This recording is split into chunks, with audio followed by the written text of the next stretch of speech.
Manesh, you've been part of planning for so many meetings, American Heart Association, here for TCT. If I think about the past 2 decades of learning in interventional cardiology, initially it was always a didactic lecture, you sitting in the audience, and it's hard to separate that, like spaghetti and meatballs or something. Yeah. But how has the learning changed for us now?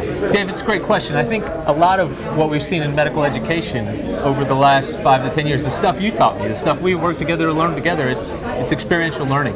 When you come to any meeting, you want to not just see how somebody's doing it, you want to get your hands on it. You know, if you're in the echo lab, you want to put the jelly on the probe. If you're in the cath lab, you want to get access. You want to do the balloon. So whatever you can do at any meeting to get people activated, interactive, to learn. And I think this is what most of our hopeful cardiovascular meetings, TCTN, is focused on it with the big theaters where we see the procedures, but then how we interact with experts who do them. So let me ask you too, for practitioners today, our labs are so busy, so pulled in many directions, that it's hard for clinicians today to take away from a new manuscript, for a new presentation.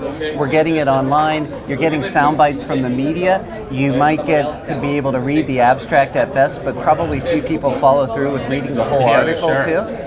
And that always ends with more study is needed. Yeah, right, exactly. But, and now Twitter too. So where do you see things heading with regard to the emphasis on social media or other methods of learning, rather than actually getting a paper journal anymore in the mail? You know, I think this is part of where education's going too. I think social media is great for what it is, and that is, it's real time, it's fast, and it's digestible. So the reason Twitter's so great is it actually liked it when it was 180 instead of going to the bigger characters. It forced you to be concise, and all of our attention spans have gotten shorter. But what happens when we do that is sometimes we don't get the rest of the story. Yeah. And so I think what I would say is the best way I see these things going is that they're taking information and getting it to the ways we learn. So an example is great TED Talks. If you think about what a great TED Talk is, it's exactly opposite of how we think about medicine, where we go, here's the background, here's the hypothesis, here's the method, and by the time you get to the results and the conclusion, you've lost your audience. Yeah. Whereas TED Talks, Twitter, social media goes,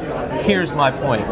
You can agree with it or not, you need peer review, need other things to happen, but you give the conclusion with background data. And I would argue that that's what we're going to be doing. I was going to say too, with social media, for example, you just don't have the peer review, that's or you don't have a panel need. discussion, Right. for example, too. Or you can get group mentality and sometimes bullying and things like that. But I like the analogy to TED Talks is terrific, because as you know, in probably meetings you've tried to plan too, we've tried to implement a mandate of no more than 5 slides, or to have a speaker get up and not have any slides. That's and right. really makes the speaker focus on his or her salient points too. Yeah. And if we can move towards that in learning, I think that'd be welcome. Yeah, I think the last point I'll end on is just saying these meetings are getting better as we get more diverse. You know, I say a lot of things it's not just the way I think about intervention or the way you think about intervention, it's the way all of us differently, men, women, different people, but also our thought process.